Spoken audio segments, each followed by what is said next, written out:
This video is going to cover an introduction to VBA in Excel. VBA allows you to automate your task, can be a huge time saver, and make your life easier.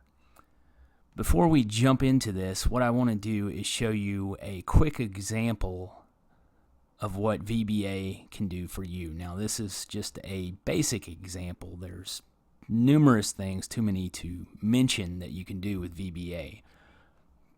But in this example, I have a data set of loan records in these columns here. And over here in the middle, I have some input cells. This cell here gets the next loan ID that is available. And then I can input a loan amount, select the term, and once I click this button, it will execute VBA code that I've written to copy the data here and always find the bottom of the list and add it to the next blank row below the last record that contains values. So I'll run this and you can see there it is. It gets added. It also clears out the data up here for the next input. I can add another record.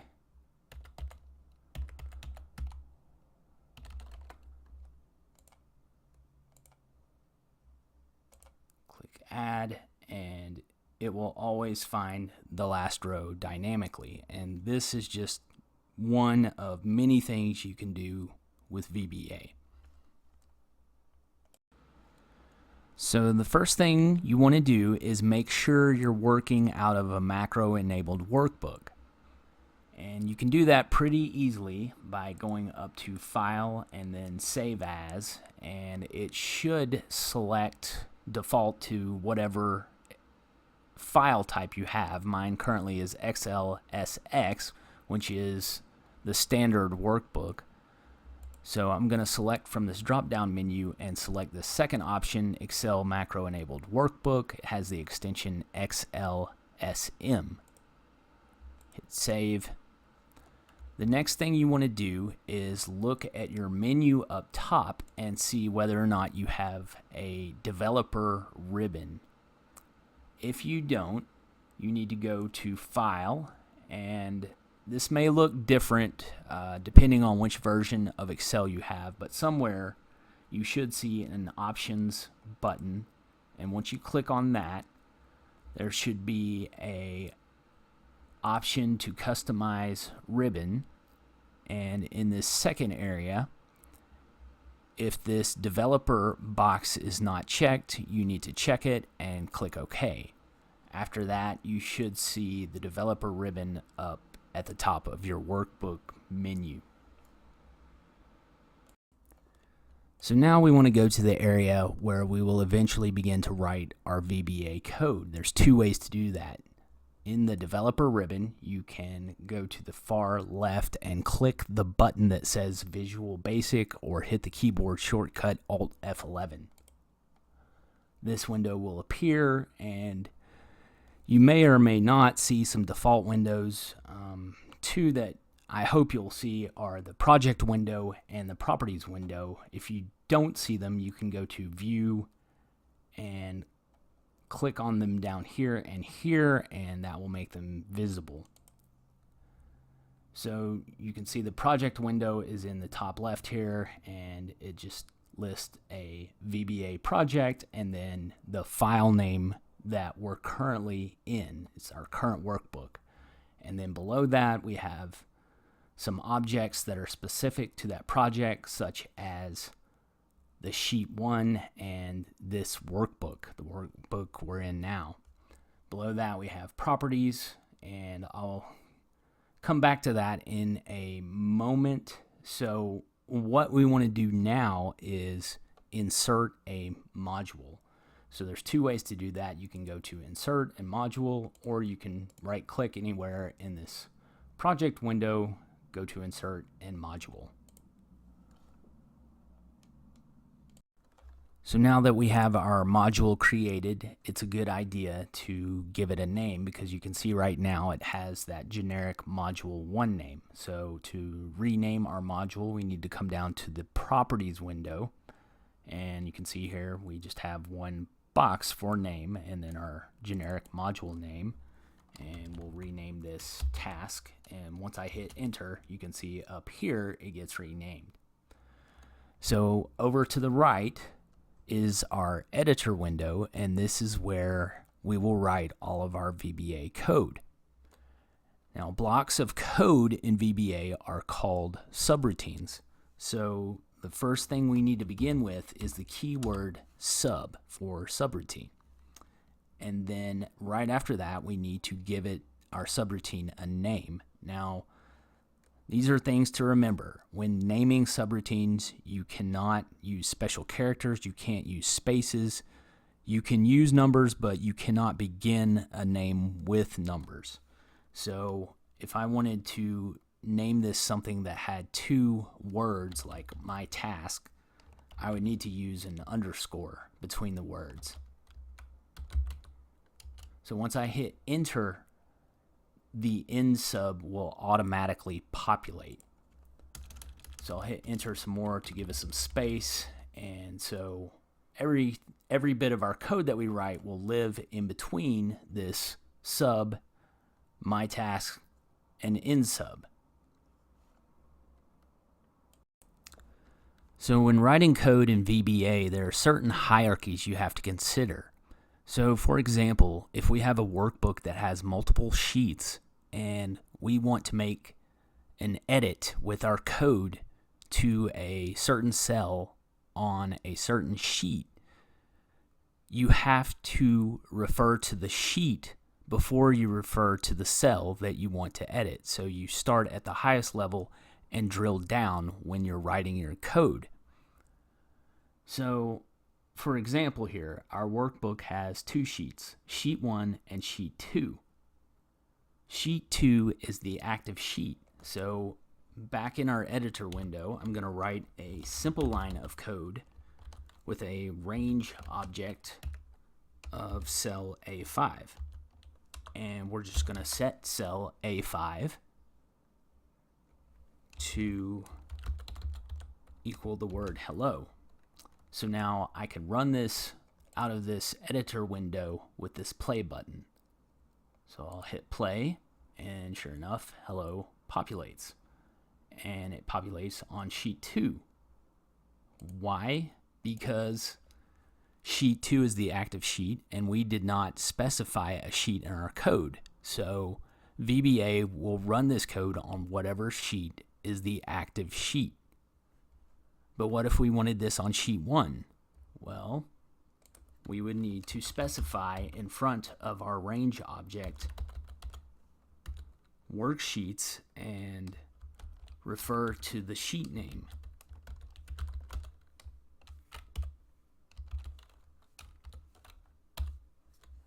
And separate the 2 objects by a period. So now I'll run this code again. And if I go back to sheet 1, and keep in mind sheet 2 was the active sheet when we ran this, there is the word hello in cell A5 on sheet 1, and it ran this code and set the value to that cell even though sheet 1 was not the active sheet. Why? Because we told VBA do this to sheet 1. So going back to the hierarchies, you start at the higher level, which is the worksheet, then go down a level to range because we wanted to make an edit to the range A5. So the hierarchy overall in VBA is application being the highest level, which is Excel as a program that holds all of your different workbook files. Below that are workbooks, and below that are worksheets specific to those workbooks, and then below that are, as you know, ranges or cells. Another thing to consider, aside from hierarchy, is the basic structure of how the code is written.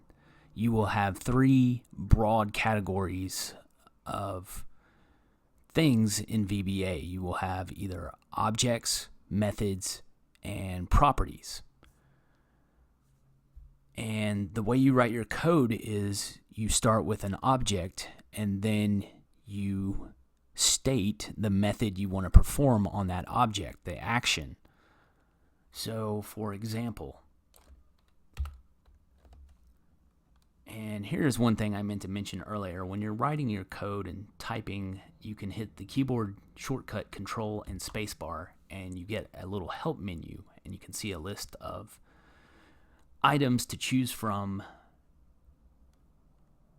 Objects and properties have a little finger pointing at a document. Methods have a green brick. So I'm looking for the object worksheets. So I start typing it. I can select it and then hit tab and it will fill it in.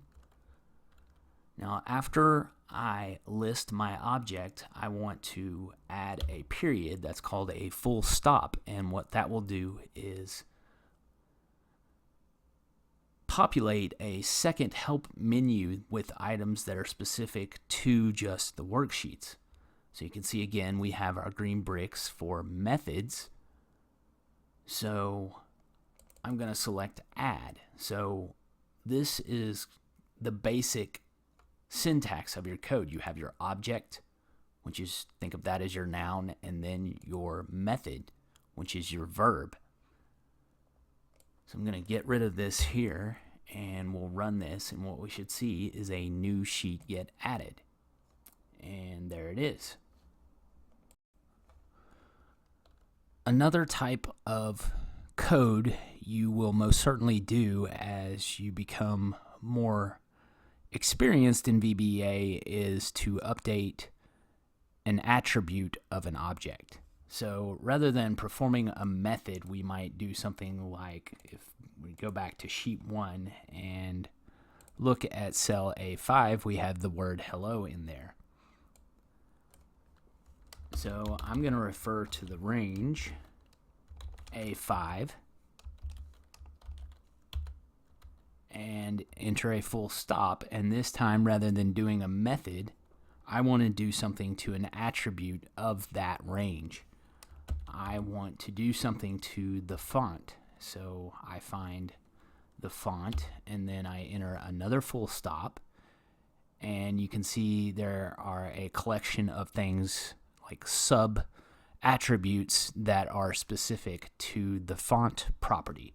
So what I want to do is set the bold to true. So now I'll click run, and what you should see is cell A5, the text will become bold, and there it is. So now that we've covered a high-level look at the basic syntax structure and the hierarchy structure, we'll go ahead and write a little bit of code as a subroutine. So I'm going to get rid of this, and what we're going to do is write code to add a new sheet with headers, and we'll just quickly format those headers. So I'm going to hit Control and Spacebar to get my IntelliSense. I'm going to start typing the word worksheets. It'll appear there. I'm going to select it, hit tab. I'm going to hit a full stop. Then I'm going to select the method add because we want to add a new worksheet. Now, once this line of code executes, that new worksheet that gets added will be the active worksheet. So at that point, we want to reference the active sheet. And when I hit a full stop, the first thing that probably you notice is, hey, there's no IntelliSense, and that's because the active sheet object can be, I believe, at least two things. Either an active sheet like what we see now, or a chart, like a sheet that is a chart. So that's why there's no list there. but I know there is a name property which allows you to change the name. So we're going to set the name of that active sheet to test. And the next thing we want to do on that active sheet is add headers. So I'm going to reference the range A1. We're going to set that header to loan ID. I want to copy this because we're going to do a very similar thing and just change the cell reference to B1 because we're going to have three headers here. So the next one will be amount, and then cell C1 will have a header called term. So now we want to format this range. So I'm going to reference that range A1 to C1. And I want to get the borders property. And once I hit a full stop, we get a list of sub-properties of the border property. And what I want is the line style. I want to set that to XL continuous. That will create a border around that range. One other thing we want to do is change the interior color. So I'm going to look for a property called interior and then hit a full stop again. It has a property called color. And there are just some generic colors in VBA. They begin with VB and then the color, so we're going to set that to VB yellow. Now I'm going to run this a little differently this time. What I'm going to do is execute one line of code at a time so you can kind of see what's going on. And you can do that, you can execute one line of code at a time by hitting F8 on your keyboard. So I'll start hitting F8. You can see it begins at the top of our subroutine. Hit F8 one more time, and it's selected this line, worksheets add. Now this has not been executed yet. So once I hit F8 again, we should see a new worksheet get added. And there it is, sheet 4. I'll hit F8 to execute this line of code. It should rename that sheet 4 to test. And there it is. And then on this test worksheet that is now the active worksheet in range A1, we should see loan ID populate. There it is. Amount in B1 and term in C1. And then this next line of code will put borders around those headers. And then this final line of code will change the fill color to yellow. So there it is, our first full subroutine. So stay tuned for coming videos where we'll get more in depth into writing VBA code.